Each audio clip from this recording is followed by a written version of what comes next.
hiring hack 101. If you meet a guy or a girl who ran a franchise for more than one season, that person's going to have some inherent grit built into them, that they're going to know a little bit how a business runs. They're some of my favorite hires I've had over the years. You say you ran a painting franchise, that's like blinking red light for me, like could be a very good candidate.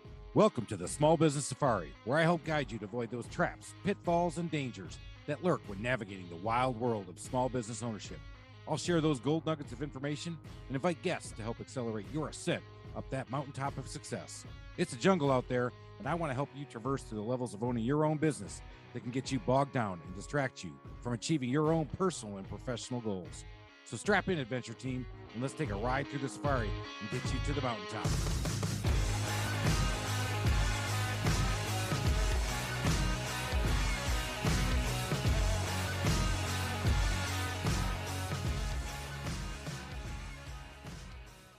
Alan, I know you really want to get started, but you first want to talk about the most beautiful place in the world, Detroit, Michigan. Isn't that what we got on? No, it was British Columbia. Oh, I misheard that. I'm sorry.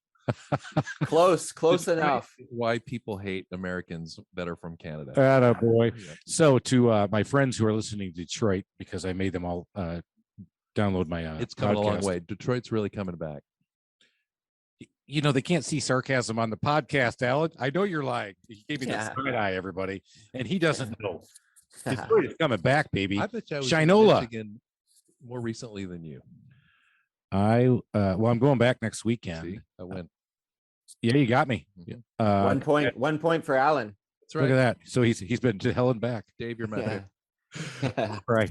Dave Moerman lives in Surrey, BC, is an entrepreneur. He is currently the founder and owner of Revive Washing, a company that donates 3% of its revenues to sponsor global water wells in Cambodia. That's awesome. That is really cool. Very cool, right? We're going to talk about that one for sure. I can't wait. He is also the head coach at Home Service Business Coach, where he helps home service business owners systematize, structure their business, and help them focus on the exterior cleaning industry. He loves to read business books, sports, and also recently got a golden retriever puppy, Charlie Rose, who him and his wife love to spend time with and watch him chew up everything probably in their house. Yeah.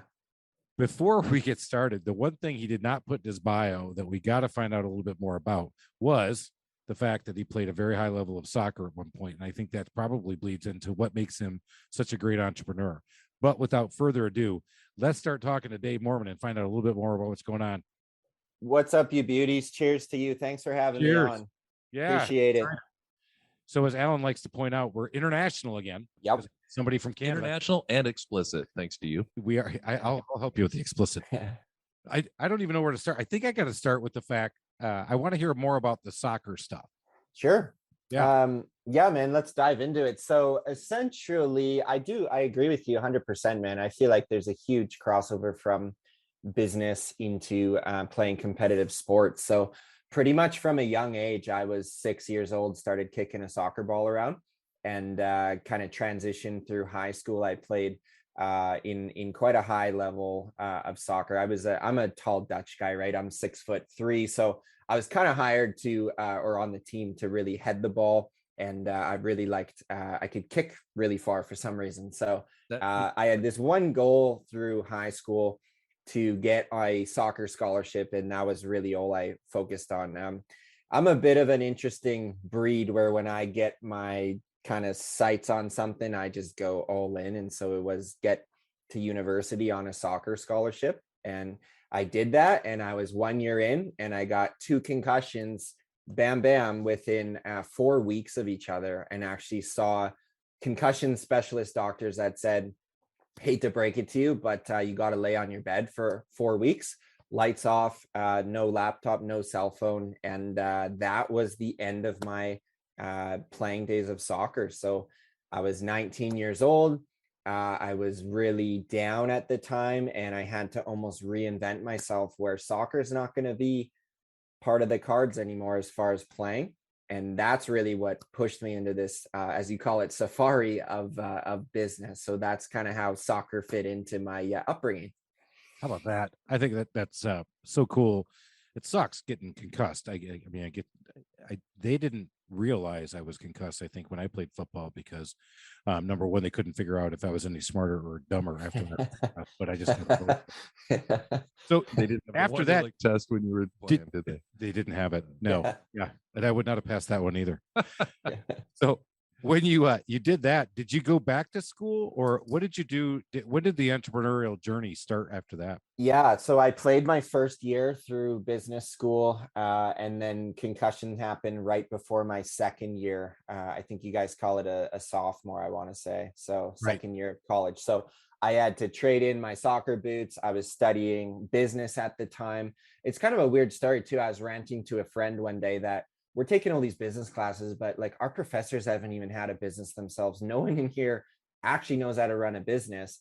And it just so happened that similar week, I was kind of going off about that. At the time, there was a campus recruiter on campus. He said, you know, he had a CD-ROM at the time. This was back in like 2009. And he had a CD-ROM. He passed it out to my friend. He said, hey, we're looking for entrepreneurs who can make $20,000 in a summer. All you got to do is follow our system and paint houses. And so she gave me that CD-ROM. I brought it home that night and I was hooked on it. I was like, this is the next thing. My dad was giving me a thumbs up, go for it. My mom was saying, this is a scam, don't touch it. And I ended up going in, and the next 4 years, I was painting houses, hiring all my buddies in business school. We were all paying our way through school, and I had a local franchise and learned to paint houses, but more importantly, learned the game of business. And that's really where I cut my teeth on like how you actually run a service business, was all the way back to my college days. So you bought into that franchise, started painting, and Yep. then how long did you run that before you decided to either sell it? Tell us Yep. what you did that one. Yeah, I did it for 4 years. So I did it right through business school, and then last year they said, "Hey, you're not in school anymore." I said, "Could I still run it one last year? I just want to see what I can do," and ran it that final year, and then ended up transitioning on. Staying in their franchise company is a similar thing to like how a Certa Pro is to a college pro. This was University First Class Painters was the franchise, and so I finished with them and moved to their parent company called Elite Trade Painting, and ran that franchise professionally for a handful of years after. So it's interesting how one thing leads to the next, but that's kind of the rough backstory there. What was the difference between the two painting companies? Did I miss something? Literally, Alan, you didn't, man. It was just the name. I had gone on to a couple thousand estimates, and I had so many people saying, we don't want students, we want professional name, whatever. So it was more of a rebrand at that point. Exactly, charge more. Exactly, man. You are a smart dude there. So that's exactly what we did. Nothing gets by you, Alan. Yeah, normally I'm Nice. here just for my looks, but once in a while I get lucky. All right. So you started out, you did the franchising thing, the college pro painters. Actually, funny enough, I know a number of guys who came through that system. Yep. Over the years, I've just met up with them. And then, yes, we have Certa Pro franchises here in Atlanta. We've actually got the 5-star painting system, which came from ProTech. And it's amazing how many guys from that franchising world came from college pro, right? If you I was University First Class, there's Student Pro, there's Student Works, there's College Pro, there's College Works. Literally, like hiring hack 101. If you meet a guy or a girl who ran a franchise for more than one season, that person's going to have some inherent grit built into them, that they're going to know a little bit how a business runs. They're some of my favorite hires I've had over the years. You say you ran a painting franchise, that's like blinking red light for me, like could be a very good candidate. That's great. That's an awesome gold nugget for everybody. Looking forward on that one. Great points. All right. So you went off, you go start doing the fancy painting where you get to charge more. And then tell me what you did with that business, because I know you're not doing that now. Yep. So then I grew that for a few years, and it kind of hit a roadblock where it was at a point where it's very common in franchising. You get stuck in kind of a certain point, you're making good money, but it came to a point where I was so passionate to go out and build my own brand and step out of the franchise system, reinvent myself, donate to clean water, do other things that mattered to me. So I said, I recognize this legal agreement I signed. That's all good. I'm going to go play over here, build a whole new brand, not touch a paintbrush. And that's what I've done now. We just turned 5 years old now with my cleaning company. We've bolted on Christmas lights. And so that's what I've been up to the last 5 years now, is reinventing a new local brand all around the idea of, hey, we can run a profitable business and we can also do good in the community and also across the world. Talk to me about that clean water project. My son was in the Peace Corps in Guatemala, and that's when I became very aware of, obviously clean water is very important. So how did you get involved in that? How did you select Cambodia?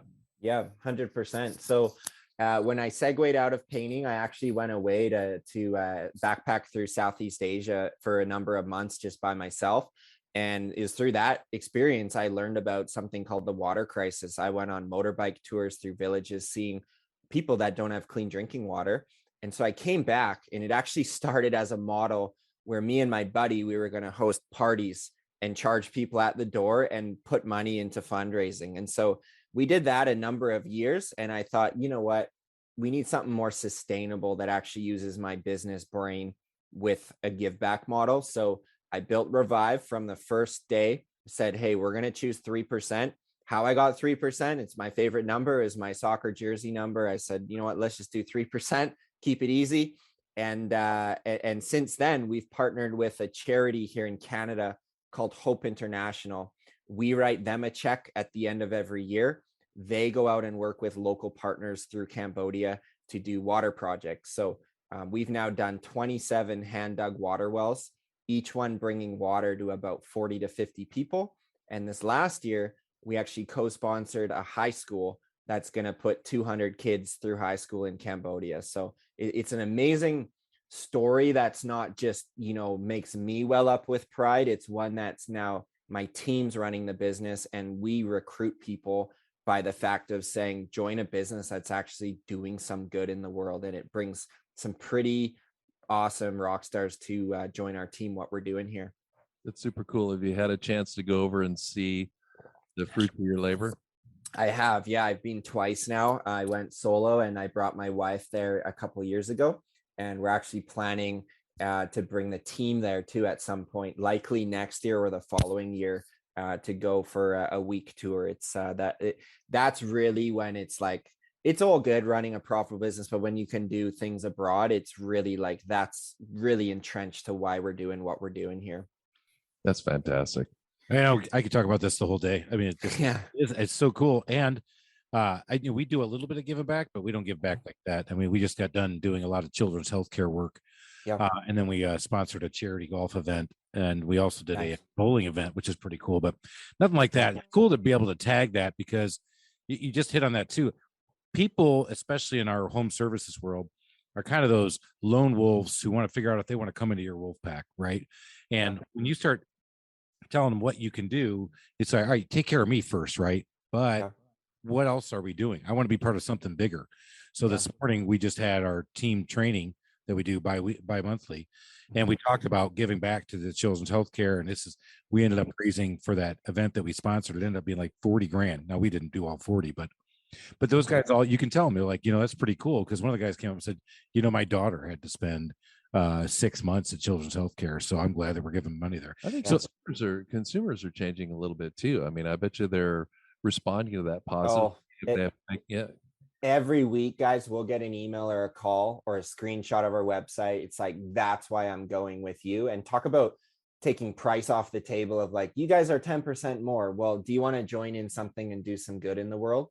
And so it's really been huge for business. Like, I just think giving is great for business in general. You look at the Tom Shoes model and what Blake Makowski's done, this 1-for-1 model. We're kind of piggybacking off that, as other brands are, creating some good in the world. And it's what people, Chrissy said it exactly, like they want to join in a cause that's bigger than themselves. And naturally, our favorite radio station's WIFM, right? What's in it for me? If you can solve that and then say, we're also doing something good, it's just like this icing on the cake. Like you make your brand stand apart. And when your people buy in, Chris, like, this is amazing, it resonates with them. It's turning into something more where our team's going to be giving input as well. And hey, let's sponsor this, let's look into this opportunity. So it kind of opens a conversation for things that matter to our team as well. Well, one last thing in this environment, and I'm assuming in Canada it's the same as in the States, but there's a labor shortage. People are, job skipping, they're leaving the market. And when you have employees that actually feel like they're contributing to something, they've got more of a sense of purpose. I'm assuming there's a stickiness Yep. to your staff. Is that Yep. correct? 100%. Like we really only turn people over, to be honest with you guys, for going back to school if they're seasonal workers, or we had another person who was studying and got their dream job in their field of their choice. But outside of that, there isn't a whole lot of turnover in our business, and I think it is largely because I think we do a great job creating culture, and at like the central hub of that is our give back model, and why we do what we do. And that 3%, as our business grows, it's adding up to just create even more impact, that there's going to be more opportunities we can give to. So yeah, I'm 100%. You got to know your numbers of your business. You got to be profitable, but I do think you can charge enough. And no doubt we're the most expensive shop in town for good reason. We do things like this that resonates with our customers. I think that's amazing. I think the fact that you say I haven't had any turnover, which especially in this world, it's very hard to keep people, because especially with the mindset of a handyman, it's a gig set economy. They want to feel like it, but the minute they don't feel it, man, they're gone. Find another something else I can do. That part works out real well for you, and it, obviously you hit on something that I want to just emphasize again. You work hard on building your culture, and I heard a great line. All companies have a culture, whether you know it or not, and whether it's good or not. Yeah. And you've got to be the steward of your culture. You're right. You got to know your numbers. You got to bring in sales. You got to do this. But especially, at my size now with 25 employees, I got to know my culture, and I've got to know what my culture is bringing. How do you reinforce your culture with your team? Man, it's really all I do, Chris. Like, I haven't talked to a customer in 6 months, to be honest. I believe what Richard Branson says: you take care of your team, they care for the customers. So I'm all about, we read the dream manager, man. I have sit downs now. My manager has sit downs with each employee. We do one-to-one sit downs twice a year. Literally, hey, fill in the blank. What do you want? How much money do you want to be making? What's important to you? Like, I believe we flip the whole script of business on its head. I look at labor as an investment, and if I can love and care on my guys, it's going to come back to us tenfold on the bottom line. So yeah, one-to-ones. We read the dream manager. We do, man. We do we do a weekly. I know this stuff because I'm fresh, because I'm speaking at Jobbers Conference in a couple months. So I was just working on my presentation today. We do a weekly team meeting every Monday morning. We do a team member of the week. It's me or my manager. We get up on Zoom, if we're on Zoom, and we give a shout out to fill in the blank team member, because they showed the core value of fill in the blank.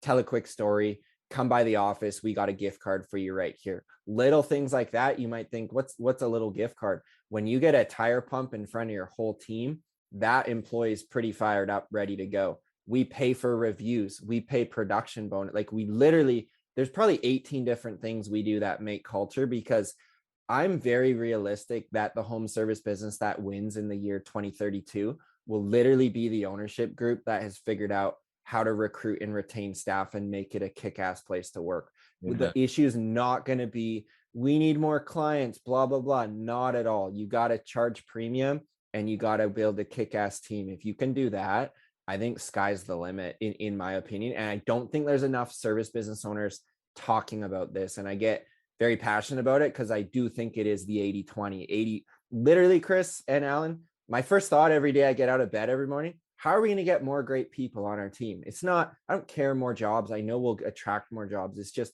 that's the bottleneck to growing this thing, is generally field staff, lead installers, lead technicians, crew leaders, lead painters, whatever you want to call it. Those are the guys and girls that are the future. So we got to figure it out now. If you get good people, the business will come.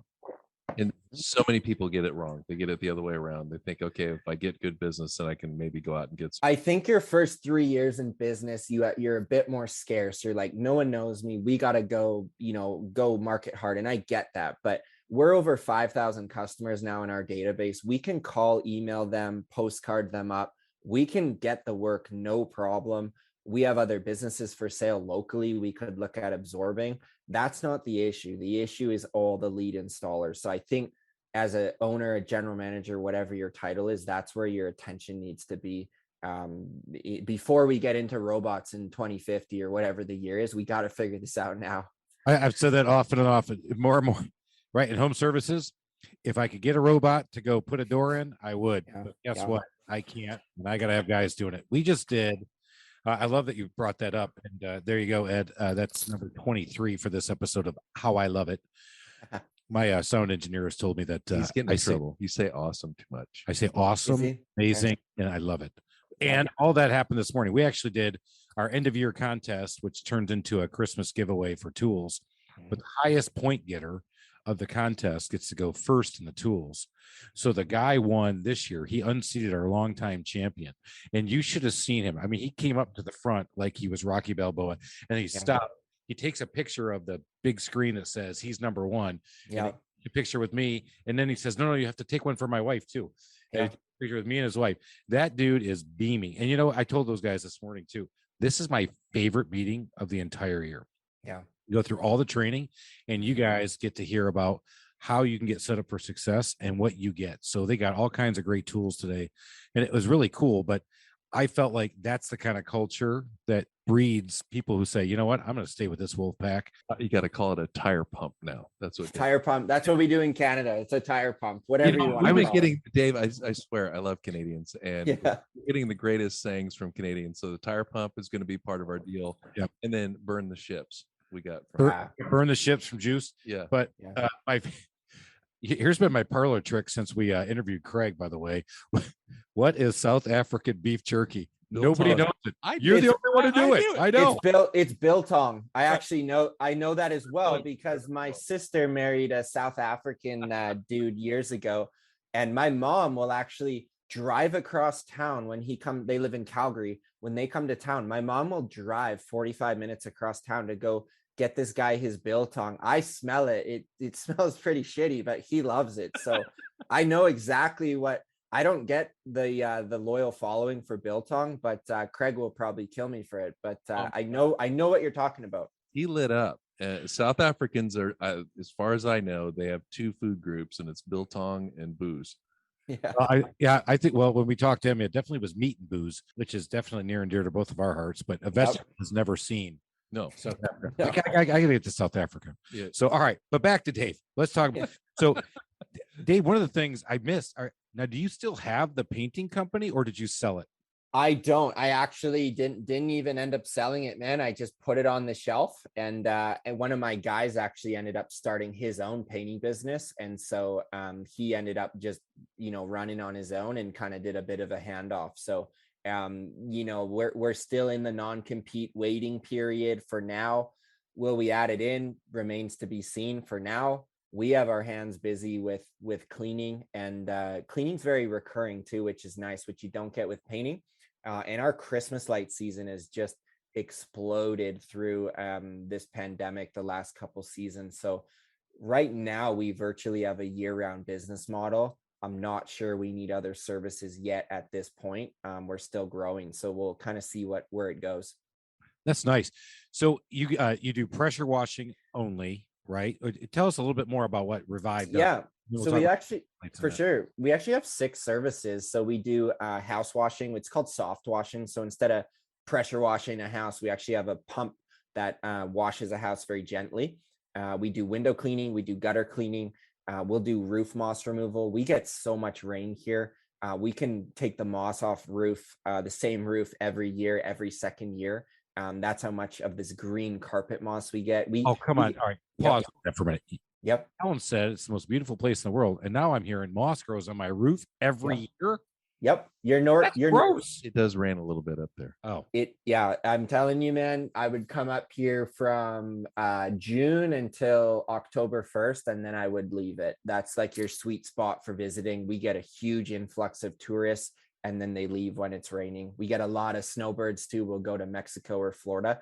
But yeah, that roof cleaning, man, is one that is really growing for us as well, based on our rain. And then our last service we do is like pressure washing flat surface, and then we'll do holiday lighting for almost 3 months now. Our repeat customers for Christmas lights, we start putting their Christmas lights up already late September, early October, so we can keep our gravy season of November open for new business. So that's been a growing service within our scope the last couple seasons. How did that come about? That doesn't seem to dovetail with the other business. So we brought it in originally, Alan, 3 years ago, literally just to fix the seasonality in our business. We get cold here. No one's wanting a house wash done or windows cleaned in, October, November, December. We added in the holiday lighting to help bridge seasonality, and it's quickly become one of our best services. We've got a few ninja hacks we do where it's actually a rental lease model that we rent out our Christmas lights. So we own the inventory. We charge by the foot. Our team stays busy. We fill up the bank account with money and revenue coming in, and then we take them all down in January. So it's really helped us kind of solve this year-round issue we were having with seasonality. I have to confess, when he mentioned Christmas lights earlier in the podcast, I thought it was another Canadian saying. That was not Fire Month. They're true are just Christmas lights. Come on, Case. Yeah. No, Truly, holiday lighting. Call it whatever you want. Yeah, you can call it whatever you want, just as long as you pay me by the foot. Yeah. I know some guys down here who do that as well, and I've always been interested in that model. And I had so COVID hits, right, and nobody can go anywhere. So last year, everybody's like, Chris, you need to put lights in. You got to put lights in. I'm like, look, I love Christmas so much that the first year I started my business, a lady called and I said, yeah, we'll come out. We'll do your Christmas lights, $80 an hour. This is back when, doing it. So I send my guy out there. He comes back. He says, man, the lady had me dragging everything out of her basement. Yeah. Nothing was right. I had to go out. Everything was all tied up. So he was there for 4 hours. We charged her $320. Yep. I get a mailed letter, a mailed letter saying, next time somebody asks you if you put up Christmas lights, just tell them you don't. Yeah. I'm like, you know what, lady? I Merry like Christmas so much. You know what? You bah humbug Grinch. And that's Yeah. not exactly how I said it. But Yeah. So we do not. Now we will put up Christmas trees. We actually have some standing customers where Steven will put up Christmas trees. But I will not do lights because people call us, say, hey, let's do it.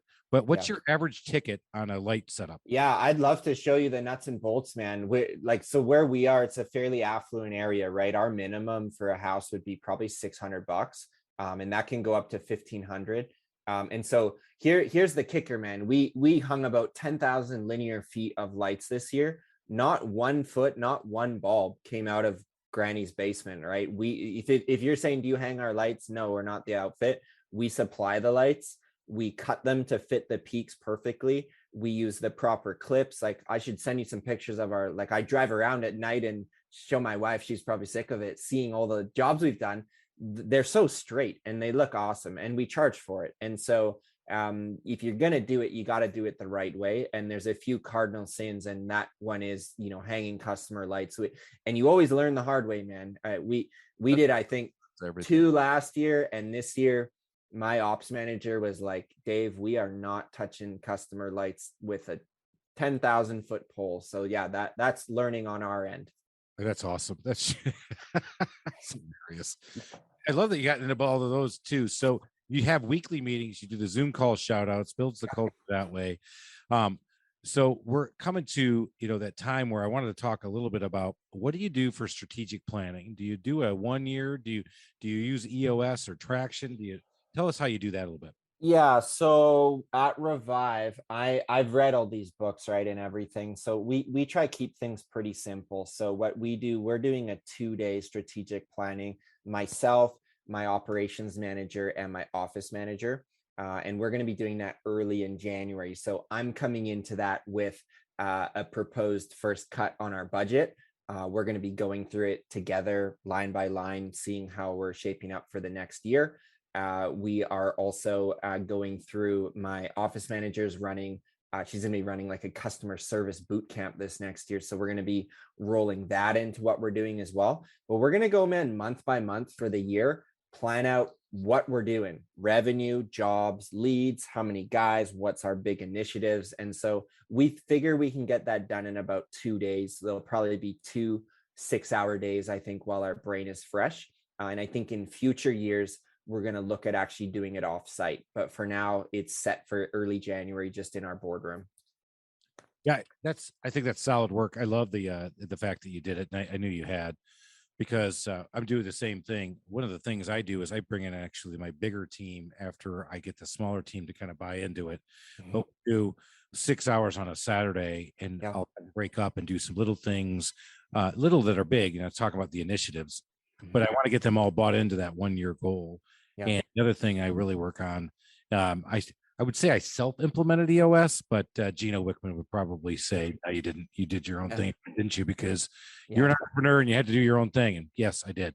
But I get them signed up into that 1-year thing. And I think that's so critical. And I missed it last year for COVID because I didn't want to bring everybody together. And I'm like, man, we're doing that. And so I got them all teed up. They got to come up with their word of the year.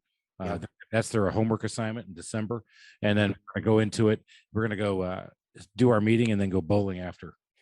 Tire pump them. Tire pump them. I think, man, like whether you do a 1 year or a 3 year, I think for me, 1 year is kind of very important for everybody to know where we're going, but also to have we have our 3-year organizational chart on the wall, where we're going, all the positions available. And so kind of strategic planning is like how we're going to do it. And then we do a vision meeting in the summertime. Usually when we slow down, actually in August is kind of our bit of a lull season. Guys go away and whatever. We do our vision meeting then, where we have the whole company come out and we're talking about where we're going. And then strategic's kind of like our how-to, we're going to make it happen. So I try to keep things pretty simple, man. These are trades, guys. I personally don't read emails more than 100 words per email. Like, it's just keep things so simple. So we try to just keep it very bite-sized and digestible for everybody. Solid. Yep. That's great. All right. So you said, hey, I got Revive 5 years, got it where I want it to be, doing holiday lights. I'm making the life brighter. I'm getting kids drinking water in Cambodia. You said, nah, I'm not done. I want to do more. So tell us a little bit more about why you decided you want to do some coaching.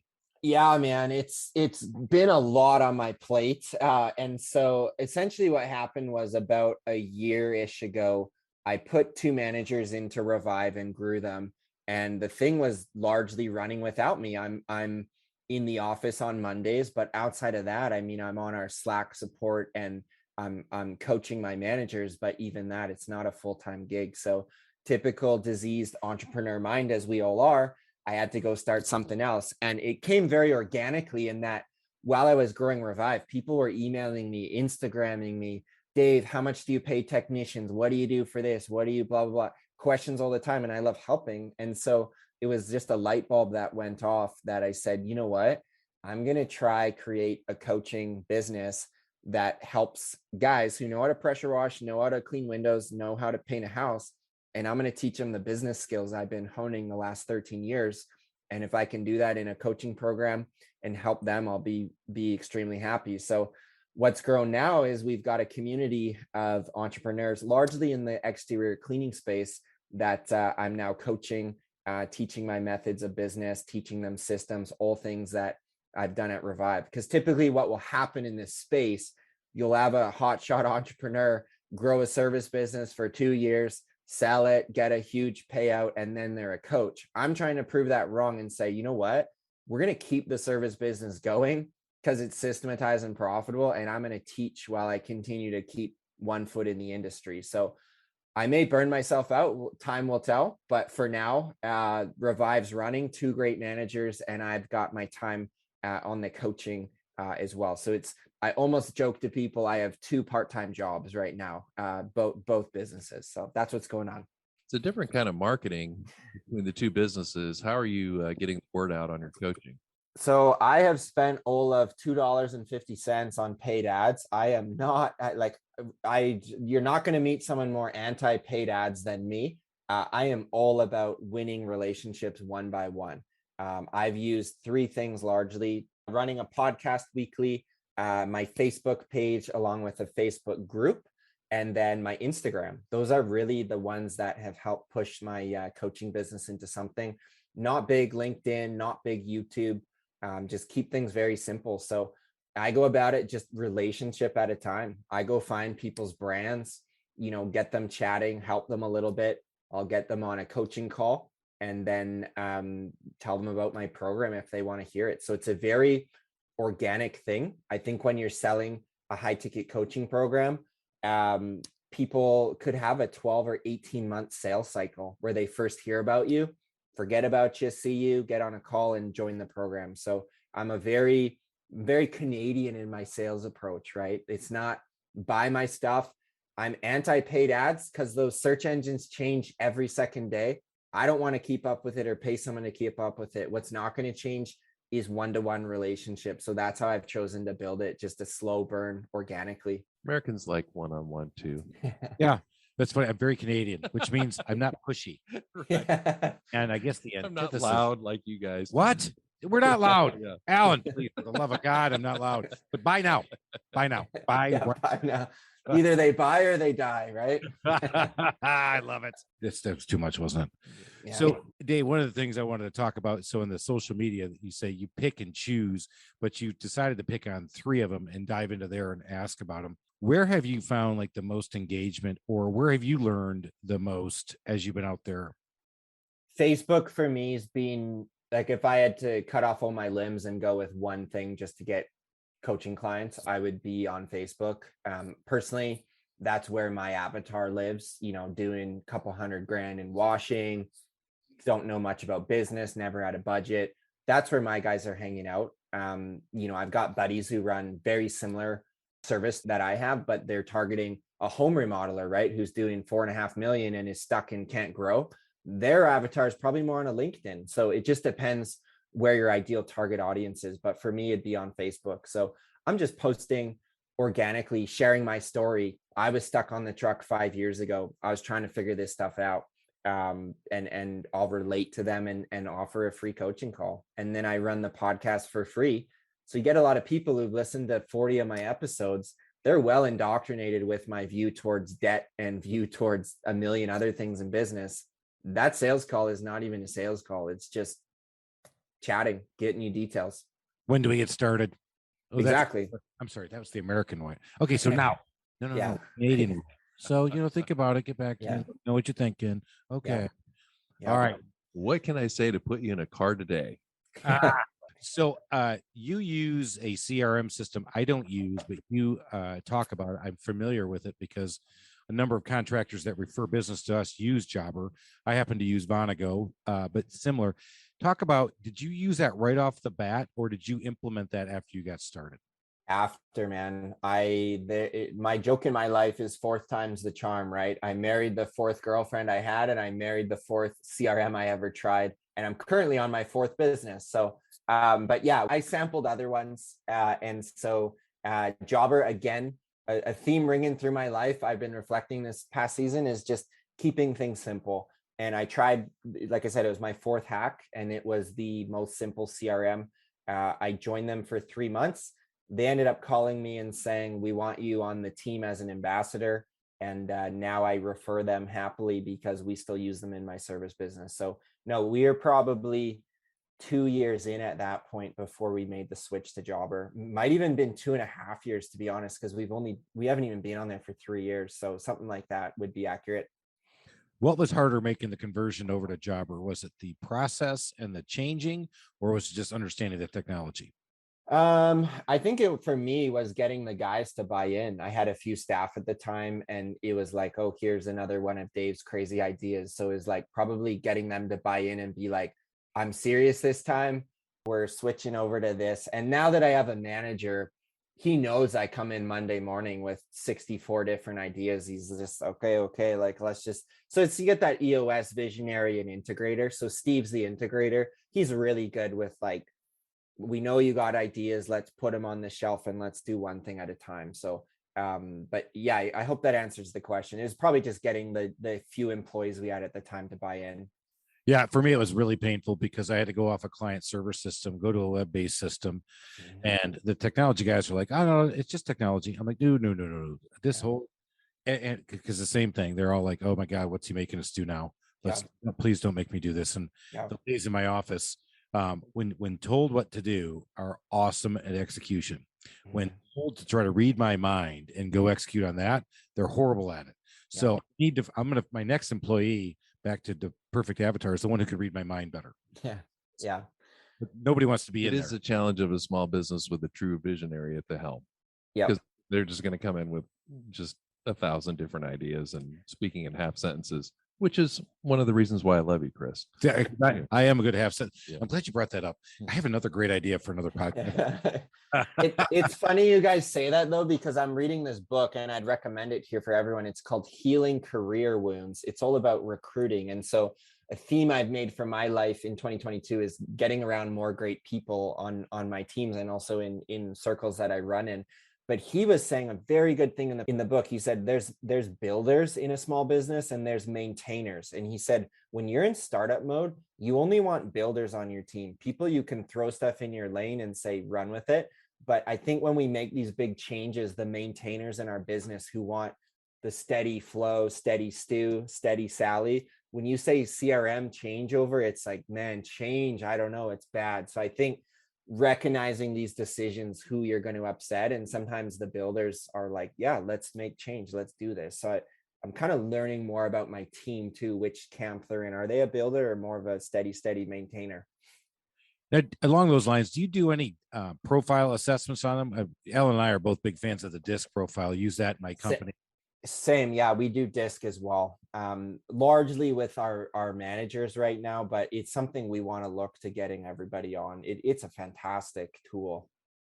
Yeah, I love the tool because it's helped me figure out, number one, how to communicate with my own team, but in the sales process, we teach our estimators how to sell to those 4 quadrants outside to customers. Nice. I love it so much that I actually have it on my wall, and I have every one of my employees' natural and adapted styles on the wheel up in my office. I'm going to go on a limb and say, Chris, you're a pretty high D. Am I off with that, or am I right with that? You're right. I'm a high D. I'm the way over in the extroverted. I did find I've done the DISC profile a number of times. I'm actually, and Alan's heard this before, back in the corporate America days, they actually put me on the corporate shrink's couch, where I was a good fit at the bank. Yeah, twice. Yeah. One of them was for a job change. One of them was for a behavior change. Let's just say I didn't fit into the corporate world model of a bank that doesn't like people with a lot of ideas. Yeah. Well, I'm glad you got out of there, man. That's the right move for sure. Yeah. So high D, but can adapt. You know what I found is that I pull over to the details, and I hate doing it, but you have to when there's nobody else around, right? Yeah. You got to do it. But when I'm doing it, like right now, my books are a mess because my bookkeeper decided to unreconcile like 3 months worth of transactions. That's another podcast. Oh, it's definitely heavy on my mind right now because I actually was just going to do this. Keep my head against the wall. So where are you on the profile? I'm a CS actually. You know what? I believe it or not, you guys will think I'm bullshitting. I'm actually an introvert by nature. I'm an introvert that's learned people skills. So after this chat, I'll probably sit on the couch with my dog and not talk to anybody for an hour just to recharge. But I'm very, very conscientious, very steady, very routine. And I'm not a high D. And so that would be where I land. But I think when you're in startup mode, and we're still a small company, you do naturally have to wear these different hats. And I think people misinterpret that, oh, I'm not a high D, I don't have to be aggressive. It's like, no, there are times to be aggressive and assertive, and you need to learn that or your business will suffer from it. So I think it's just recognizing your tendency where you naturally fall, but you also do need to, exactly what you said, Chris, wear the different hats at different times. Yeah, it's so important when you're doing that, but being self-aware enough to see where you are and say, "Yeah, I'm a CNS," and we both went, "No way." He goes, "But that doesn't mean I can't be a big D." Yeah, big D and a big. You can be a big D. I can be. No, you brought up a great point, because I think sometimes too much knowledge of the DISC assessment can be a problem because people just use it as an excuse. So people who are proud of the fact that they're Ds and they just throw D out onto the table, and I'm a D, and that's the way I am, and you're going to have to like it. Yeah, That's a big thing I learned, like when training, and to develop the Home Service Institute, like we did, and develop the training. I took a back seat. I turned training over to Ed completely, and I just sat in the back of the room and no longer drove the training. Let him drive the training, and then we started to see the results. And sometimes you're right; you can't be the big D all the time. You got to figure out situational leadership style and what to do. And that's a huge thing to, again, self-awareness, probably the word of the year for 2021. But we need to roll it into 2022. It's a big deal. Yeah, you'll start seeing more and more books come out about it, I'm sure. Speaking of books, what? Oh, but a great book called From the Zoo to the Wild. Yes, but did talk about the disc profile in there and how it's helped me with communication.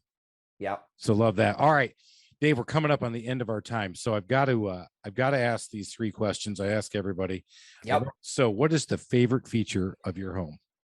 The favorite feature of my home?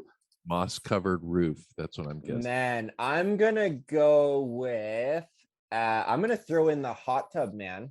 We call it the entrepreneur think tank, and I will go out there and let my thoughts wander, and I try to not bring my phone because I'll just end up on Slack or checking email. So I'm gonna go with that one. I think right now we'll go with the hot tub. I love it. Hot tub it is. Yeah. All right, so we can tell that you are a customer service freak. So he wouldn't be that good at what he's doing without being that big. But as a customer service focused person, what is one of your biggest customer service pet peeves? Customer service pet peeves.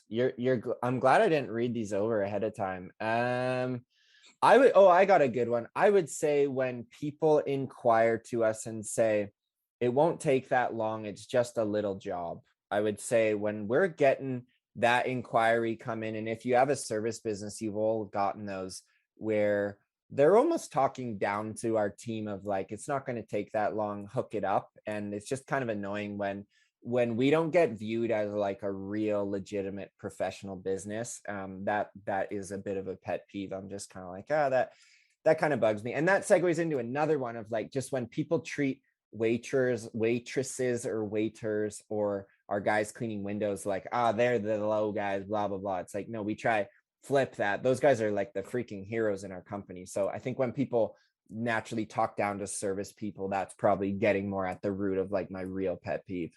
Learn a lot about someone, man, how they talk to people, quote unquote lower than them socioeconomically is tells a lot about someone's character. You're right about that. 100%. Yeah.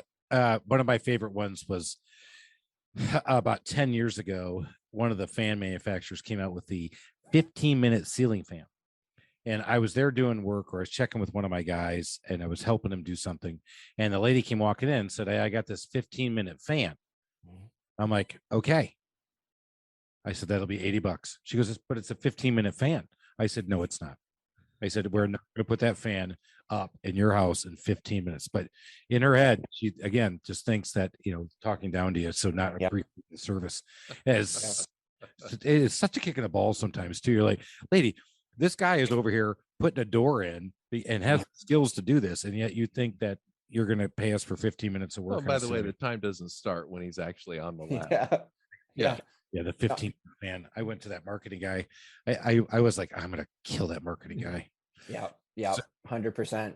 All right, last one. DIY nightmare or contractor nightmare story. Man, so DIY, nothing's DIY here at our home because I learned that the hard way. I'm the furthest person from handy. I don't even hang pictures anymore. So that would be, but one I'll give you from my business, man, was the first new construction painting project I took on. Like when you come through the student painting, they really teach you to be a badass at doing trim painting outside. It's pretty easy to do. But when you get inside, it's a whole different story. And so our first job we did was a prime out and paint of this like 7,000 square foot mansion.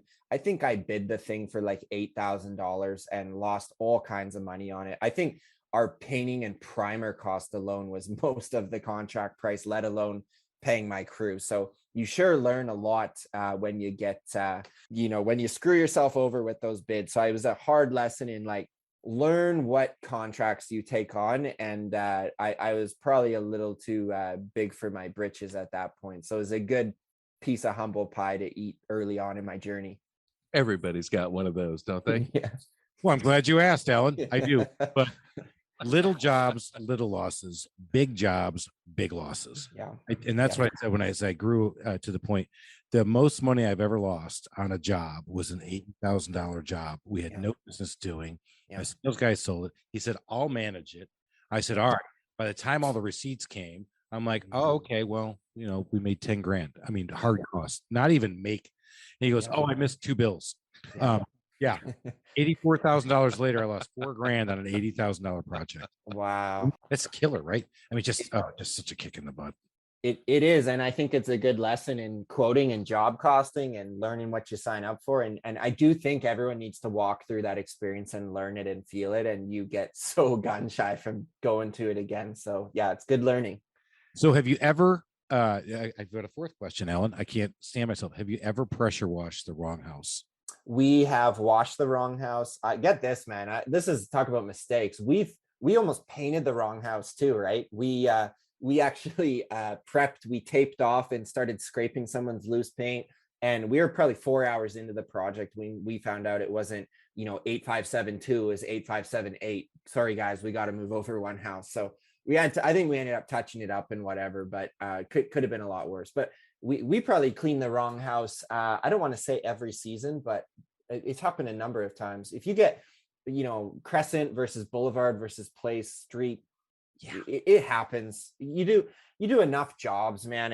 Even if you do 1,300 jobs in a year, what's the chances that one has an A or a B or a wrong? It happens. The nice thing with washing, to clean someone's windows with our equipment, it takes about 26 minutes. So if someone got a free window clean, well, happy day to you. So I did. We pressure washed the wrong house. And the painter went out and said it's not done. So thank God we didn't paint the wrong house. So I go over to introduce myself to the person that we washed the house with, thinking I got an upsell opportunity. Oh no, this person wants me to pay to paint their house now that they've been pressure washed. I'm like, you got to freshly paint. No, I said, no. Yeah.